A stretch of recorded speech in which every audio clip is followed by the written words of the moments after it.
Welcome to the Workforce Connections podcast, where we discuss workforce development in Southern Nevada. Here's your host.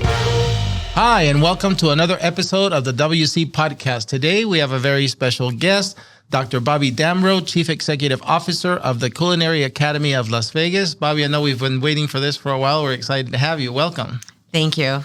We like to start our podcast by sharing with our guest a little bit about you.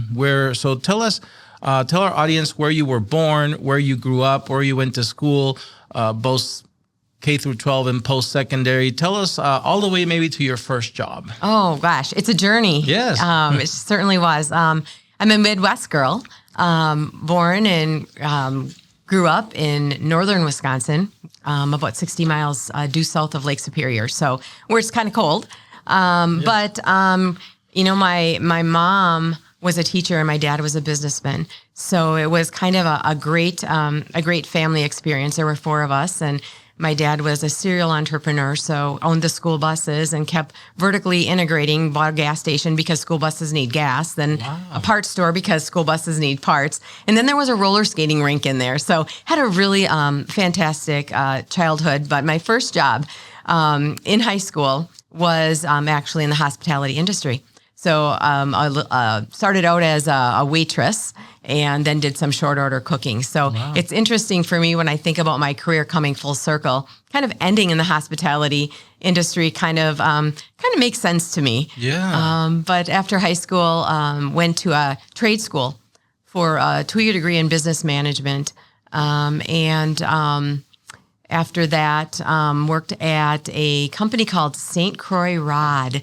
In St. Croix Rod Company, they tout themselves as having the greatest fishing rods on earth. Mm-hmm. So a very fun experience because I was in the place of a very natural environment where people would do a lot of fishing. So went from there into manufacturing, got my bachelor's degree about the same time. Worked for a company that was in the corrugated industry. So I never look at boxes the same anymore. Yeah. So I quick flip them over and look at the flute and say, oh, this is how much this one can carry. Wow. You know how it is when you have those experiences, right? Ended up in the plastics industry, was also in manufacturing. So manufacturing and the trades were really an important part of my life, and ended up falling into a technical college role where I was actually leading a brand new college in rural Wisconsin. And that is where it all came together for me. And so how did it connect from that point to here at the Culinary Academy? Yeah. So after I had spent, I think I spent about 8 years at one technical college, doing a lot of, like I said, manufacturing, trades, apprenticeship programming. And at that point, I was able to sit on a couple of workforce investment boards. Also, with some colleagues, when our paper mill went down, we actually created our own economic development corporation, both from a city level and also from a county level, because we needed to have a couple tiers to kind of recuperate rapid response from that mill closing. So going through all of that process, where I was working in the plastics industry, there was a gentleman that came up to me and said, they're building a college. Would you consider using your expertise in manufacturing and getting that off the ground? I said, oh my gosh, I know nothing about education other than my family are educators. And they said, great, we want someone with manufacturing experience because that's that practical experience that we wanted. Mm-hmm. So I worked there in that college for about 8 years. And then took a vice president position at another college in central Wisconsin. And that had a gourmet cafe. It had a lot of more expanded type technical work. So retired from there. And my husband said, hey, where you want to go? I said, I want to go to Las Vegas. We would come for SEMA every year because my husband was from the automotive industry. So this is where my heart was. And it was, of course, who doesn't like the entertainment capital of the world, right? Right. But it was so much more than that, because when we would come, we would be able to get out and see the natural beauty of Nevada, basically. So we would drive up to Reno, and we would do different day trips when we would come. And so this is where we left our kids back home. Wow. And they're all grown now. Adult kids. And we came, And I was, sitting in a hotel room, and it's kind of a funny story because I'm scrolling on my phone, and the job at the Culinary popped up. And I'm like, gosh, this sounds amazing. Because in my past, I had built a couple campuses, ground up, greenfield sites, as we were going through growth in the trades. And this was, there's a project on the horizon, and I'm like, man, I really want to be involved. And then after I started reading the mission and the vision, it just spoke to my soul that this is where I needed to be. So then you get a little bit competitive, sure, right? Because it's like I really wanted that job. And I'm looking on, I think it was LinkedIn or Indeed or one of them, and it's like, there's 140 applicants. I'm like, oh man, maybe they'll put them in alphabetical order. Maybe they'll start with A and I'm a D, right? But whatever it was, Las Vegas picked me, and I just feel blessed for that. Well, that's good. Bobbi, let's talk a little bit more about the Academy, because I have obviously a lot, over 2 decades or more of experience with the Academy. And I know obviously of all its capabilities, including yesterday we had, the LVGA here, and there was a food here, sandwiches. And a lot of times people think, well, a sandwich is a sandwich, but I could tell it was a Culinary Academy because the onions were caramelized, right? It wasn't just onions, caramelized onions, a layer of nice dressing. The chicken was thigh chicken, so it's juicier. So there's just thought in how you build a sandwich, a good one. And so tell us about a little bit more, those who are listeners, our viewers, who maybe are not as familiar as I am. Tell us about the organization, its mission, and its role in Southern Nevada's workforce development. Yeah, I was telling the LVGEA yesterday when I had stopped down that we're kind of a hidden workforce development or economic development resource because we're kind of quiet. We're over on 710 West Lake Mead. Now, I need to tell you from the beginning because it's just a beautiful story. 37 years ago is kind of when this idea was crafted that, Union 226 Culinary, Bartenders 165. And at that point, there were 12 strip properties. They got together and they said, we should figure this out where we could create a training academy. And it would be a benefit for our workers, our incumbent workers, so they could upskill at any time through their career. And for that, we could actually pay into a fund, a trust fund. So it took 3 years, from what I understand, to kind of get that all kind of worked out. But 33 years ago, a charter was signed by those 12 properties and those 2 unions, and they started training down on Fremont Street in a Days Inn. Wow. And housekeeping and some culinary. But from there, they were there for about 8 years. And then this fantastic property opened up, and it was a community center on the historic West Side. And so there was a boxing gym in the middle, and obviously wasn't really set up to be a training academy, but gosh darn, for probably 20 years nearly, they made it work. And now just recently with a lot of advocacy and a lot of great partners from state, national, and of course, Clark County, they came through with some funding for us to add on 15,000 more square feet and then touch the whole place. So I look at your beautiful and very efficient space that you've created here. We tried to do the same, is just really be intentional, especially from a teaching and learning perspective. Tell us a little bit more about that expansion. What was added to the property in this latest expansion? Yeah, so what we did is we had in the boxing gym that I was telling you about, we had 6 makeshift mock hotel rooms. Now we have a hotel corridor. So we've got 2 rooms that have 4 beds and classroom tables in them. One was sponsored by the Palms and one by Golden Nugget. So when you walk in those rooms, you get their ambiance. You see their beds, you see their linens, you see their walls, their carpet. So the students actually get immersed in what that would be like. And then we have 6 concept guest rooms. They're not to scale, but you walk down that corridor, and when you see rooms like Resorts World and Venetian and Wynn, and there's Bellagio and MGM and Caesars to round them all out. Our students get to train in those rooms in the real environment. And, we train for a standard bed making kind of skill set, but I can tell you that each of those properties has something a little bit special. I call it the special sauce. So we're able to kind of work, whether it's, you need to learn to flip this room and it has duvet covers, or you have a triple sheet bed. And we try to train on all of those different standards because we don't know where those guest room attendants, housekeepers used to be. I used to love when I was in the properties watching the housekeeping Olympics. Yes. When they would compete in the bed making, and how fast and how efficient and how well they could do it. Of course, that's not what happens during the normal day. They take their time and more attention. But when they competed, you could really see it was a skill set, Yeah. And there's so much pride. The impeccable attention to detail. And we impress that upon our students. We are in the entertainment. And yesterday I heard it at the Clark County board meeting. I heard them call it the sports and entertainment capital of the world, which kind of fueled my soul a little bit because I'm a sports person too. Everyone wants to go into a beautifully crafted room for them. It's really what they see when they arrive, and it's their last moment of connection. Yeah, when I came in to Las Vegas in 1987, the only sports we had was the UNLV Running Rebels, and it was a good sport because 1990 they were the national champions, and it was a great era to watch college basketball. But now, of course, we have the Raiders, the Aces, the Knights, now the Athletics, and so just I think in this year as we moved here, we've had all four of those president of those franchises here on our podcast.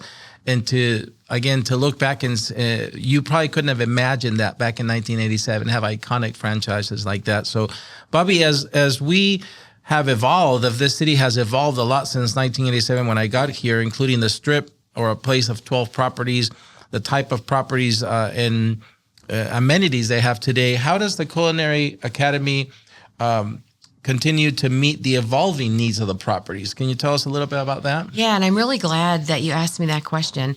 So we have established program advisory committees. So we have 14 programs. So let's just talk about that guest room attendant program. We meet with a number of the, not only the folks, the leaders in housekeeping, but also their talent acquisition folks.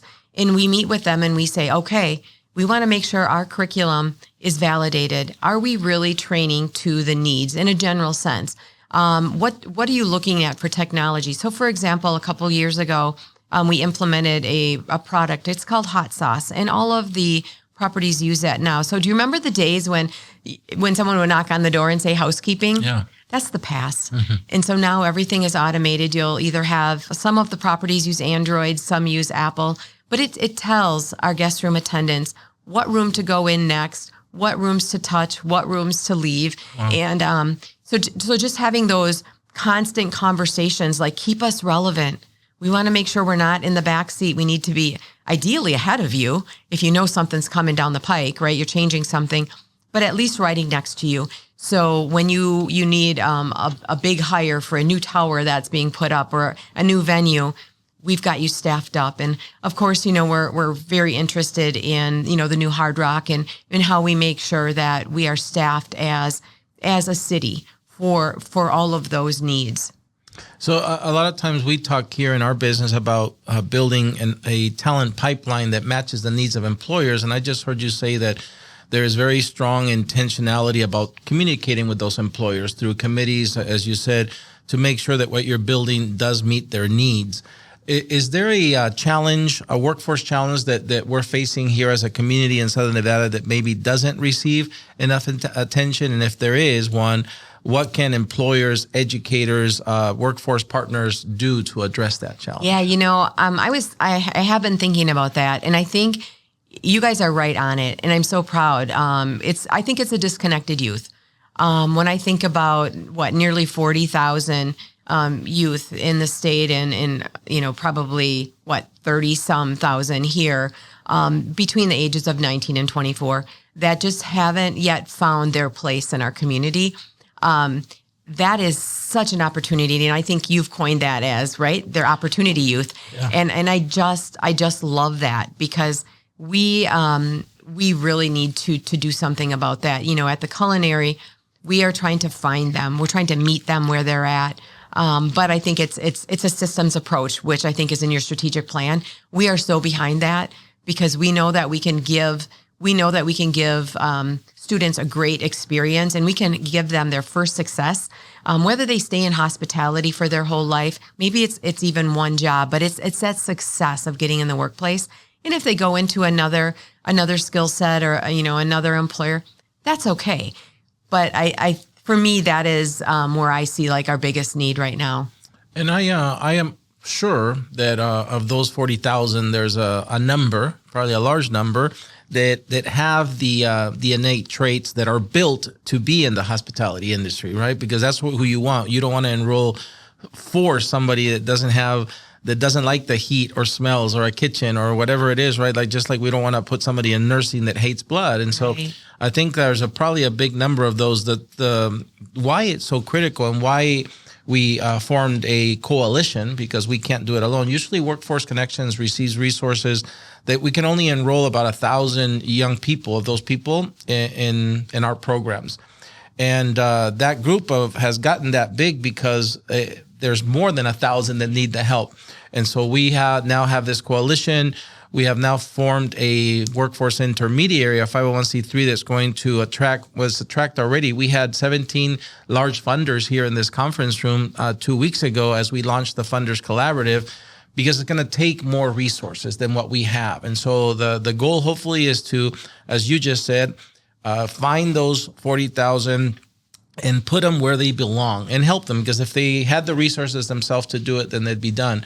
So there's going to take resources, and we're working on that. So hopefully you can be a partner and a part of the solution as well. So we are so excited about that. And I think the longer they're away, and you probably will agree with this, the harder it is to get them to the door.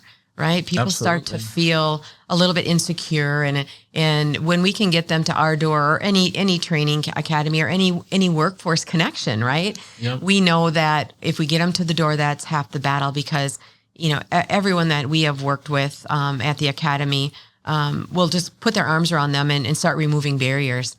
Remind me a little bit about the besides obviously its main mission of training folks in the academy. Not just, again, in food, but as you said, in housekeeping and other things. What would you say? There's also a component in the academy that serves the cafe, right? Yeah. Remind me of the hours of operation of the cafe. Yeah. So, the academy has, I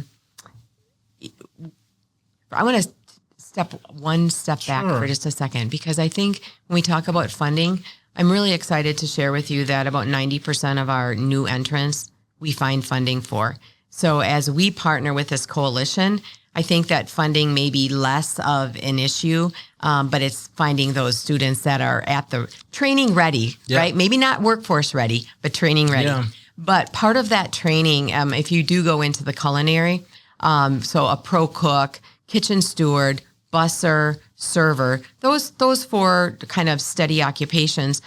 We have our Westside Bistro, which is a student-run restaurant right at the campus.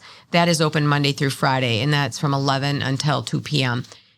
Specials every day, just great food. And, if there's one ask, it would be for our community members to come, because that's part of the training experience. Yeah. That is their week 8, 9, and 10 of their program.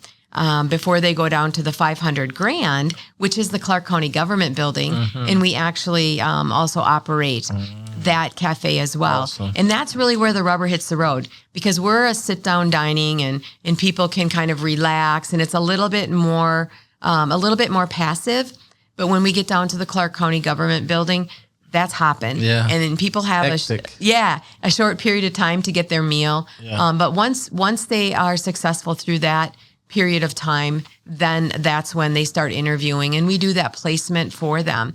I told you when we had started 33 years ago, it was those 12 properties. It's 52 now. Wow. We just learned that the Sphere is they signed, and they are they've completed their negotiations with the union and have selected the training academy, the trust, as part of that benefit.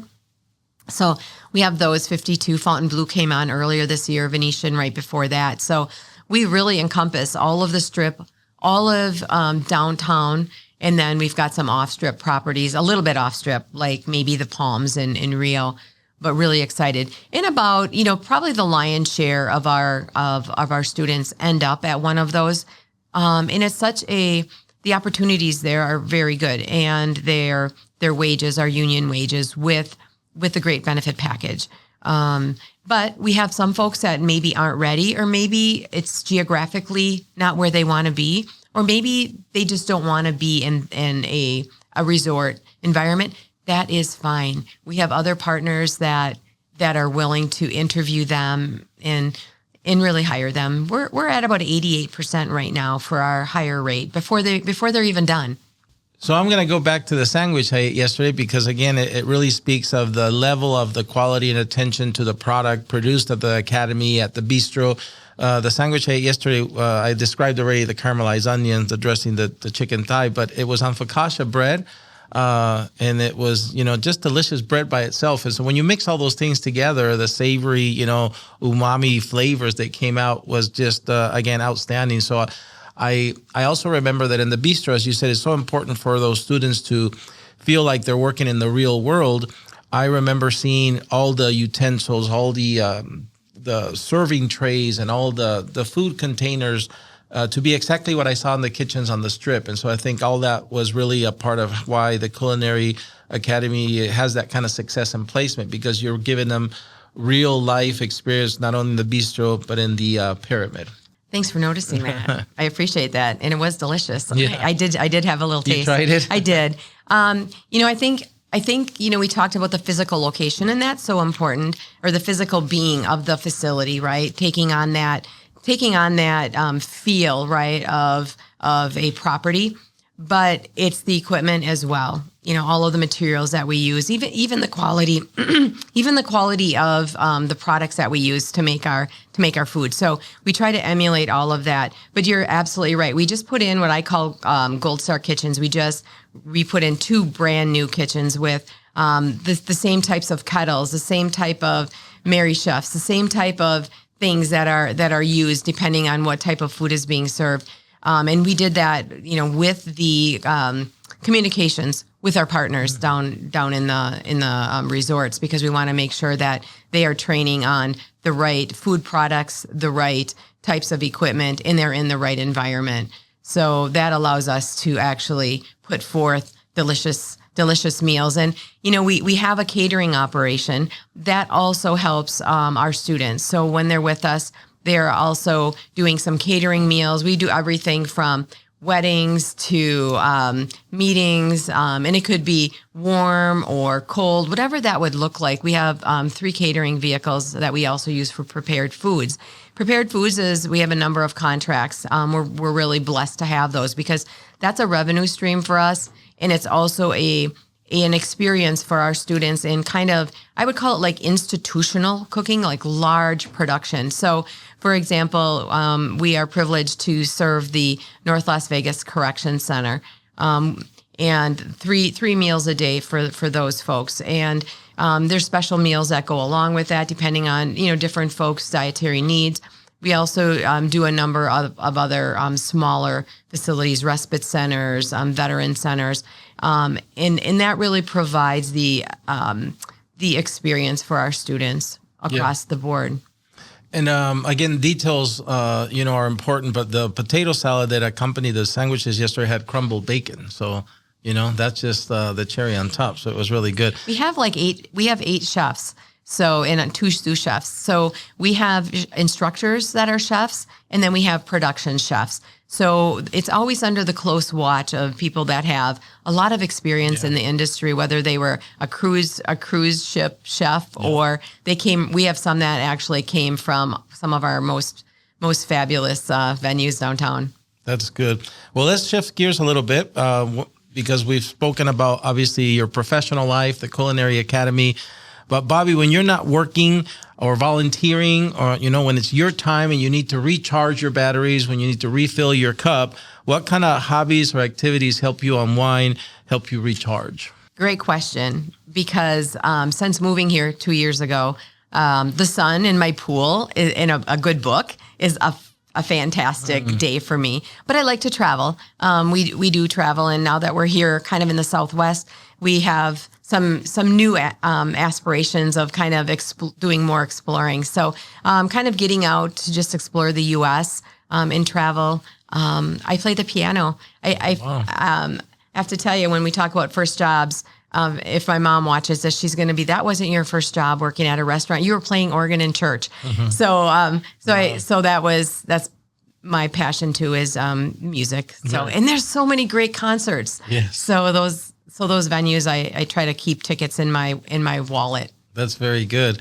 What advice would you give a young person who is maybe 18 and pondering all the information we've shared today, but they think, maybe the culinary hospitality industry is for me? What advice would you give that young person? Oh, my word. My advice would be just to come in and explore it. We are a low pressure type organization.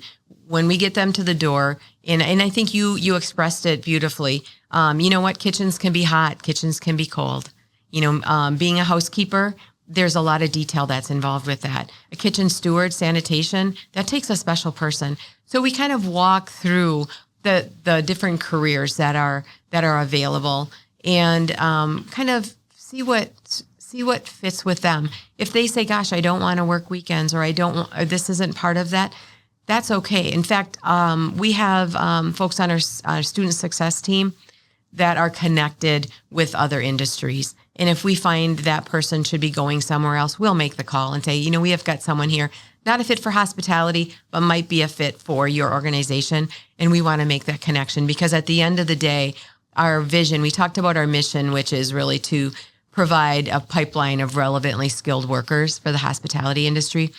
But the vision is so much broader, and I think it's probably overlapping your vision and many others, and that is to really uplift people out of the situation they might be in. In our case, we see a lot of underserved individuals. Some are in poverty. We want to meet them where they're at. We want to get them a start. And while if it's hospitality, we're going to do whatever we can to remove all of those barriers. But if somewhere else, we're going to make that connection. Tell us, we're going to put it on the screen as well for our viewers, but for our listeners, tell us the URL, the website for the Culinary Academy, where somebody can go and find not just how to get there, how to make an appointment, but share that with us. Yeah, so you can reach us and visit our website. It's beautiful, by the way, www.theculinaryacademy.org. And, every Wednesday, we have what's called an information session, which is just a general session. We have people come in from the community. A lot of them are referred from different organizations, and they can just come in and listen in a very safe environment. They could take a tour. They can kind of wander around and see if this is the right fit. Of course, you can always call, and we can do a one-on-one as well. But we want to be there when folks are ready for us. So we'll pull out all the stops. So call us, use our email, stop in. And all that information is on the website, right? It is, okay. Yes. So before we wrap up, Bobbi, I know you talked about the event every Wednesday, but I know a lot of times there's career fairs too. Every so often there might be a fall event or summer events. Is there something coming up at the Academy besides the Wednesday event that you want to share with us that you think people should know about? Right now we are working with a number of the hotels, and we put all of that on the website. Okay. So, for example, we just did one for one of the larger properties. And I have to tell you, the line to come in and interview with them was around the building. Wow. And that was fantastic. And, even if someone interviews, and if there is, if there is a not now, we are there to say, why don't you work with us? We will find you funding, and then we can secure you another interview. So that's kind of one of the upsides as well. So I would just check our website, come on in to our Westside Bistro or our coffee shop, see what they have to offer. Just mill around. We're open every day. And there's great food. So there's great food. Bobbi, I want to thank you for being our guest today. I know it's been in the works for a while. We both have busy schedules, but I've enjoyed speaking with you, and I look forward to partnering with you in the Culinary Academy on events that we're going to start having here in our new facility. We've only been here 4 months, and we're starting to gear up for this year now with events like the ones that happened yesterday and the ones happening today. So looking forward to that. Thank you. Thank you for your time. It was great. Thank you, Bobbi. Well, that's it for another episode of the WC Podcast. We look forward to having you at next one. We want to thank all the people behind the scenes that make this happen. Until the next one, stay safe. Bobbi, thank you for staying over to do our bonus segment called In the Hot Seat. Are you ready? I'm ready. Okay, we have 3 segments. The first one is called Your Favorite. So I'm going to start with an easy question. What's your favorite food? Spaghetti. Favorite beverage with dinner? Coke Zero. Favorite dessert after dinner? Tiramisu. Favorite way to start your day? Reflection. Favorite way to unwind after a long day? Beverage. Favorite hobby or weekend activity? Traveling. Favorite vacation spot? Greece. Favorite holiday? Christmas. Favorite car you've ever owned? Firebird. Favorite college sports team? The Badgers. Favorite professional sports team? The Packers. Very good. You made it through your favorites. The next segment is called Tough Choices. It gets a little harder. Are you ready? Oh, yes. Hopefully you can pick one of these 2 things. Vacation or staycation? Vacation. Fly or drive there? Fly. Hotel or Airbnb? Oh, hotel.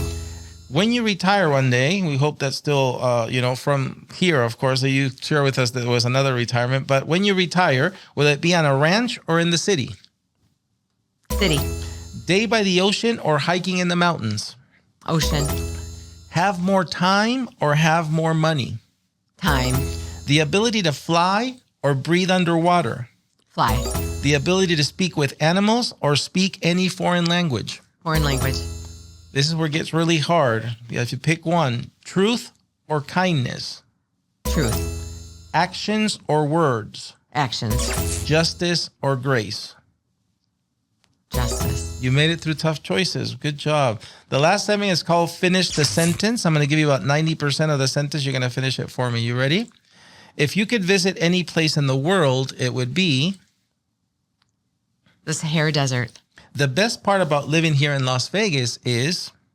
The entertainment capital of the world. Your favorite thing about your job as CEO of the Culinary Academy of Las Vegas is? The people. And if you could travel back in time to any time you would travel to? The 1920s. 3 words that describe you, Bobbi, are? Kind. Driven. Caring. I couldn't agree more. And doing the WC Podcast here with us today was? Fantastic.